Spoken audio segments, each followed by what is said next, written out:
Thank you. Good morning. It's great to be here. I would like to introduce my colleague as well. He's getting the computer set up, but I'll introduce him shortly. So, yes, my name is Brett, and I'm from the state of Indiana. And I work with an organization called Crescent Project. Crescent is a bit of an unusual English word that you may not know what it means. So a crescent refers to a crescent moon. And a crescent moon is very important in the religion of Islam. So a crescent moon is a new moon when you can just begin to see the outline of the edge of the moon. So the name of the organization is Crescent Project because we pray for and envision a new day among Muslim people. Just like a new moon. Now, my family and I, we lived for about 10 years in Central Asia in a very obscure country that most people don't know about. It's part of what was the former Soviet Union, and it's the country of Kazakhstan. Who has heard of Kazakhstan? Not very many people. But, interestingly, Kazakhstan is the 9th largest country in the world, geographically. And it also has a lot of Muslims who live there. So my family and I, we lived in the country of Kazakhstan and ministered among Muslim people there for 10 years before we joined staff with Crescent Project. Now it looks like Paul is set up, so I'll have him stand and I'll introduce Paul Keller. Paul is the director of our Human Resources Department at Crescent Project. And I am the director of field staff at Crescent Project. And this week, the two of us are here teaching the 4th year students the Introduction to Islam class. Now, Islam is probably a very new subject for most of you. Islam does not have a large presence in Haiti, but it is growing. There is a presence here. And so it's good for us to understand the religion, to understand Muslim people, and to understand how we can reach out to them with the gospel. Now, this is my first time in Haiti, and it's been a wonderful week. I very much enjoyed getting to know many of the students, enjoying Haitian hospitality and Haitian food, and enjoying the scenery. So my visit here has been very wonderful. And previously I had heard, but now I have seen with my eyes that God is at work in Haiti. Amen. God is doing wonderful things in Haiti, and it's encouraging to my heart to see some of the things that He's doing. Yes. God is not only at work in Haiti, He's at work all around the world. Amen? Amen. Now, sometimes, well, let's say God is always at work, correct? He's always at work. Sometimes His ways may be hidden to us, and we don't always see how He's at work. We don't see the evidence of His being at work. As we learn more about what God is doing in other parts of the world, it encourages our hearts. It expands our view of God and who He is. And it helps us to understand His purposes in a better way. He is, after all, the God of the whole world. Now, Islam is reportedly the fastest growing religion in the world. The primary reason for that is that Muslim families tend to have a high birth rate. So they have many children. So they are growing by population growth, not necessarily as much by conversion. Some by conversion, but mostly by population growth. To many Christians, when we hear about Islam and Muslims, we associate certain things with them. We associate them with being terrorists and radicals and violent and jihadists. And as a result, even many Christians, when we think about Muslims, are fearful. Many Christians don't want to interact with Muslims, don't want to befriend Muslims, don't want to reach out to Muslims. Many Christians, sadly, have a Jonah type of heart toward Muslims. Now you remember Jonah. God told Jonah to go to Nineveh, the capital of the Assyrian Empire. Jonah did not want to go to Nineveh. He knew what the Ninevites were like, and he despised them. He eventually went, and he preached to them, and there was a mass turning to God. They repented. It was an amazing event. But Jonah was very upset. He was livid. He was angry because he said, God, I knew that you would do this. I knew that you were compassionate and gracious. And in his heart, he thought, they don't deserve your mercy.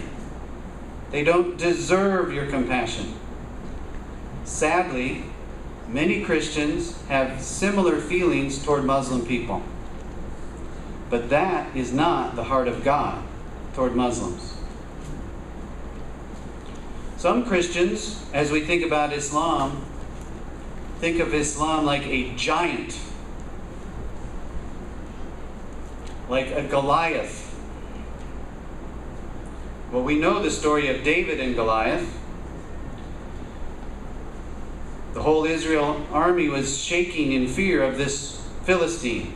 But David said, who are you to defy the armies of God? And what did David do? He ran at the giant. He went toward the giant. Yeah. We are called to go toward Muslim people. We are called to take the initiative to reach out to them. Now there's another story in the book of Numbers that I'd like to look at. Just briefly. Numbers chapter 13.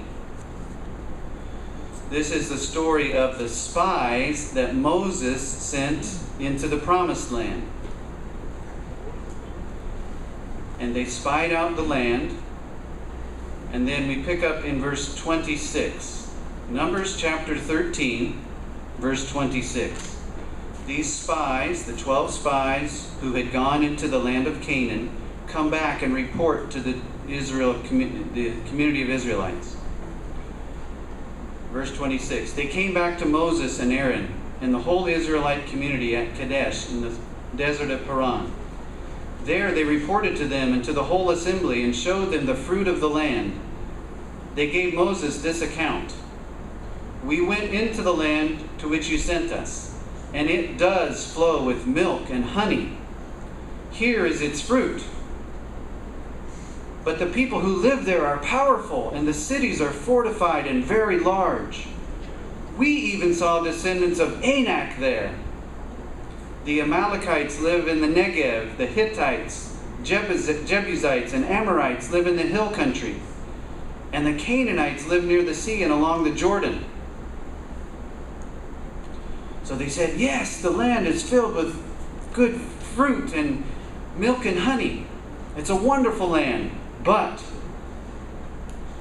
it has cities that are fortified, and the descendants of Anak are there, these imposing people. But then in verse 30, Caleb silenced the people before Moses and said, we should go up and take possession of the land, for we can certainly do it. But the other men who went with him said, we can't attack those people. They are stronger than we are. And they spread among the Israelites a bad report about the land they had explored. They said, the land we explored devours those living in it. All the people we saw there are of great size. We saw the Nephilim there. The descendants of Anak come from the Nephilim. We seemed like grasshoppers in our own eyes, and we looked the same to them. So these 10 spies spread a bad report. They were looking at themselves. They said, we seem like grasshoppers compared to these giants and these fortified cities. But Caleb said, no, we should go up and take possession of the land, for we can certainly do it. Why? Why did he say that? Because he knew God had promised it. It did not depend on how many fortified cities there were. It did not depend on how big the people were.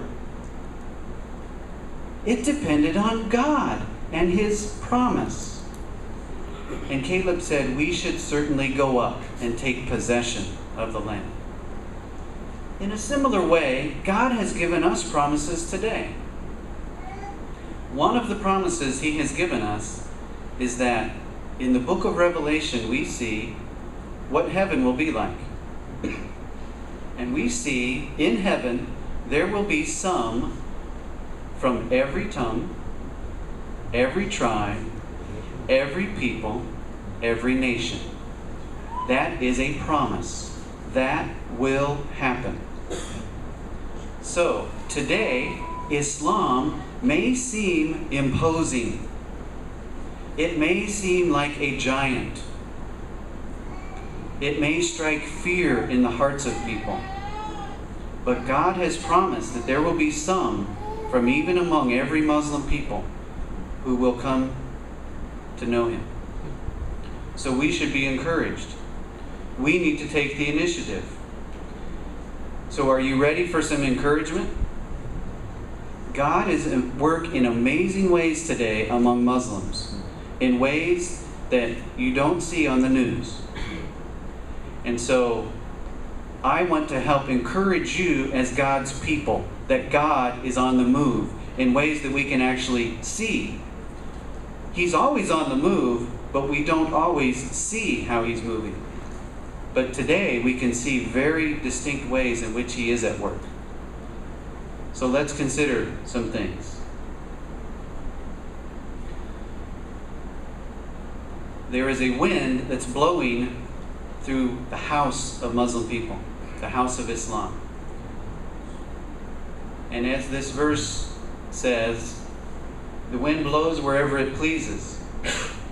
You hear its sound, but you cannot tell where it's coming from or where it's going. So it is with everyone born of the Spirit. And then in John chapter 16, when He, the Holy Spirit, comes, He will convict the world of guilt in regard to sin and righteousness and judgment. So the wind of God's Spirit is blowing through the house of Islam in unprecedented ways. Now we're going to take a look at how He's moving, and we're going to define things in a certain way. We're going to talk about movements of Muslims to Christ. So let's define what we mean by a movement, okay? We will define a movement as, in a certain area, at least 1,000 baptisms or 100 new church starts over the course of 1 to 2 decades. Okay? So 1,000 baptisms or 100 new church starts in a short period of time. That would constitute a movement, a large number of people coming to Christ. So let's review some Muslim Christian history with an eye to look at some of these movements. Islam was started in the 7th century AD. So the Prophet Muhammad, Muslims refer to him as a prophet, was born in 570. The religion really started in 610 AD, and Muhammad died in 632 AD. So from that time of its beginning, those first few centuries, the 7th to the 10th century, Muslims were in frequent, regular contact with Christians, but Christians generally did not take the initiative to share the gospel with them. There was considerable interaction. There was some who tried to defend the Christian faith and gave good apologetics, but there was not much outreach, and there were virtually no movements to Christ during this time. Much of the interaction between Muslims and Christians during this time was characterized, unfortunately, by violence and military campaigns between both Christians and Muslims.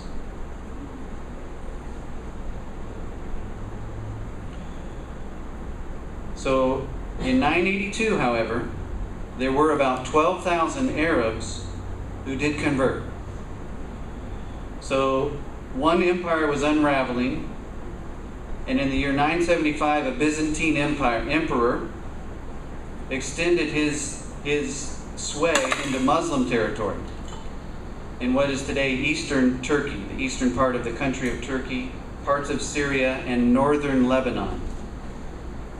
In the turbulent years that followed, historians report that an Arab tribe of 12,000 men and their families converted. And that was near the Turkey-Syrian border. And they received baptism. So, this is the first recorded movement of Muslims to Christ in 982. Now let's look at the next few centuries.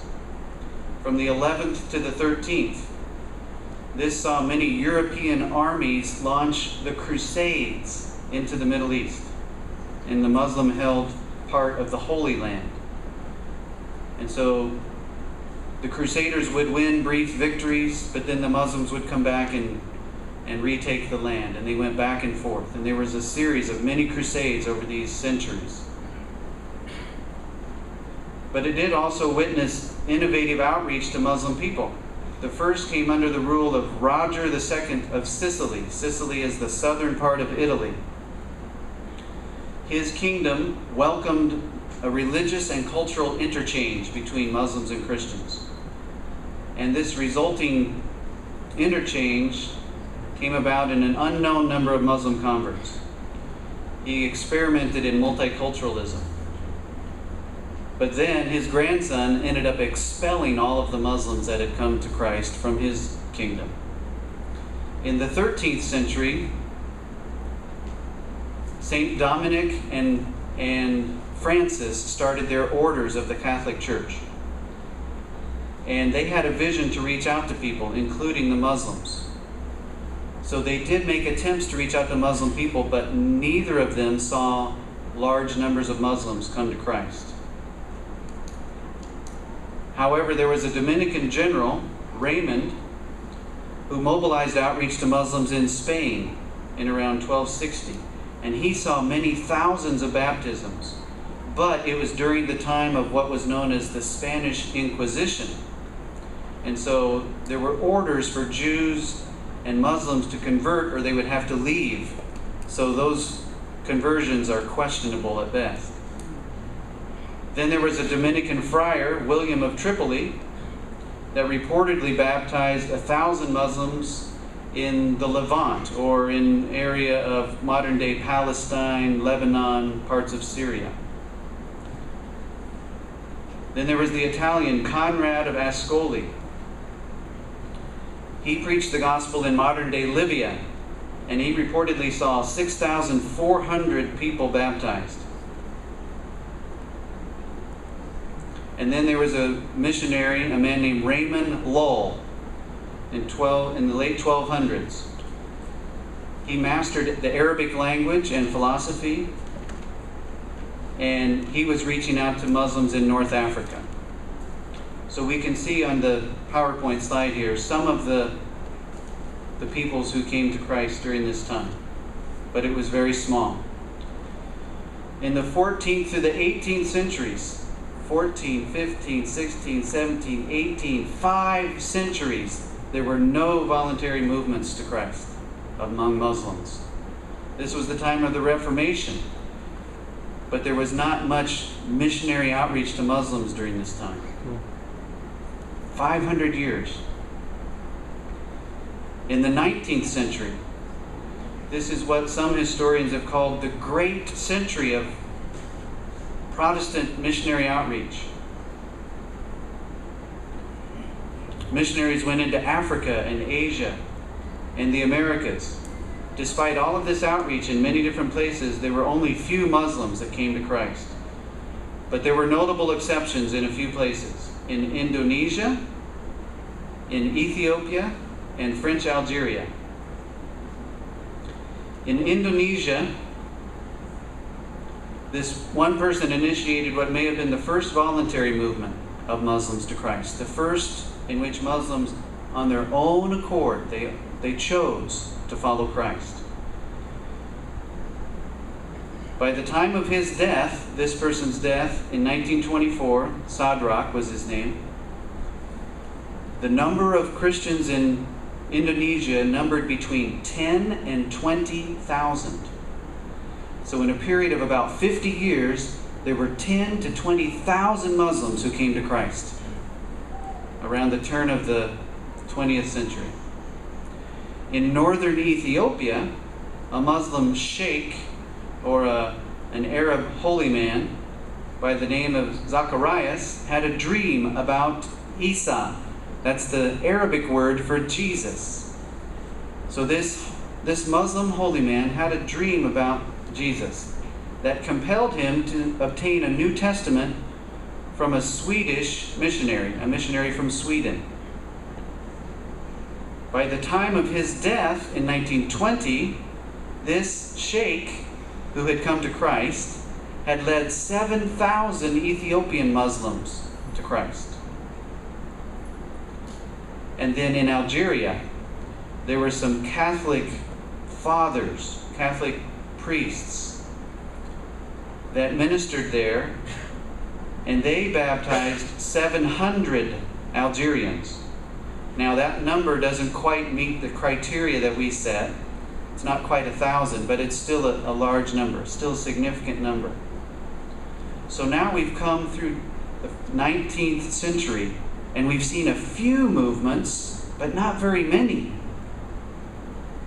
And you see the green areas on the map? All the green areas represent Muslim-dominated places. Now, the 20th century, we start to see more. The 20th century saw the greatest turning of Muslims to Christ up until that point.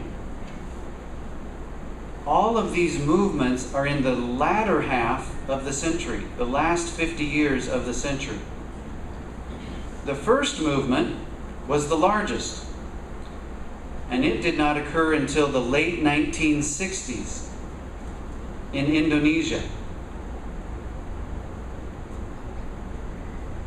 The thing that led to this movement was that there, in Indonesia at that time, there was an attempted coup d'etat of the government, but it failed. And then the government was purging many people and persecuting many during that time. And so it was in that context that many Muslims started to turn to Christ. And in fact, from 1967 to 1971, a period of 4 years, 2.8 million Indonesians came to Christ. They were baptized into Christian churches. Phenomenal growth of the church. Now let's look at the country of Iran. In 1979, the country went through a revolution, and a new ruling class came into power, and they were very strict Muslims. And now everything in Iran operates under what is called Sharia law. It has to be according to the Quran. Well, that was the beginning of hundreds of thousands in Iran starting to come to Christ over the next 4 decades. Then in Bangladesh, innovative outreach in the 1980s and 90s led to thousands of conversions among the Bengalis that continue to this day. In Algeria, there was a civil war in the 1990s, and out of that, more than 10,000 Kabul Berbers came to Christ. Then in 1989, you see how all this is happening in the 60s, 70s, 80s. In 1989, the Soviet Union fell apart. The Iron Curtain came down. And that opened up Central Asia. Many missionaries came from the United States, from Europe, from Australia, from New Zealand, from other places, and poured into Central Asia. And there are many Muslims in Central Asia. And tens of thousands of Muslims have come to Christ in the past 20 years in Central Asia. And then in the northwest part of Africa, in the arid, the dry part of Africa that's called the Sahel, south of the desert, of the Sahara Desert, there have been many Muslims, more than 1,000 Muslims have come to Christ in West Africa during that 20th century. So we see that in the 20th century, the pace and the number of Muslims coming to Christ is increasing greatly. And that would set the stage for this century, the 21st century. So let's review. The first few centuries, the progress was very, very slow. No movements. And then in the 10th century, one movement. The 13th century, two movements. And then no movements for 5 or 6 centuries. In the 19th century, two movements. In the 20th century, 11 movements. So we see there's a tremendous growth just in the past 50 years, the last 50 years of the 20th century. So that sets the stage for the 21st century. And now you can see what's happened. How many movements to Christ among Muslims in the past 16 years? 69 movements of Muslims to Christ. It's phenomenal. So let's explore this more in depth. These statistics are current as of 2013. So these are about 3 years old. The first 13 years of the 21st century have seen more Muslim movements to Christ than any other time in history combined. We'll look more in depth at each of these areas. But 15 new Muslim movements to Christ have erupted in the Middle East and in Western Asia. 19 additional movements are taking place in Eastern and Southeastern Asia. In East, North, and West Africa, 35 movements are taking place. Something is happening. Something historic is happening in our day. A wind is blowing through the house of Islam. Now let's look more in depth. It's very interesting, a verse out of the book of Habakkuk, chapter 1, verse 5. Habakkuk is complaining to God about the situation in Israel. And God says to Habakkuk, "Look to the nations, watch and be utterly amazed. For I am going to do something in your days that you would not believe, even if you were told." Well, the thing that God was referring to was that God was going to use the Babylonians to exercise discipline on the Israelites. Habakkuk could not have seen that. He could not have guessed that. He was utterly amazed at that. But this verse can apply in a similar way to ways in which God is moving today among Muslim people. He is doing things that are utterly amazing. And if we had heard about them before, we would not have believed them. Again, the wind blows wherever it pleases. You hear its sound, but you cannot tell where it comes from or where it's going. So it is with everyone born of the Spirit. So, Islam is not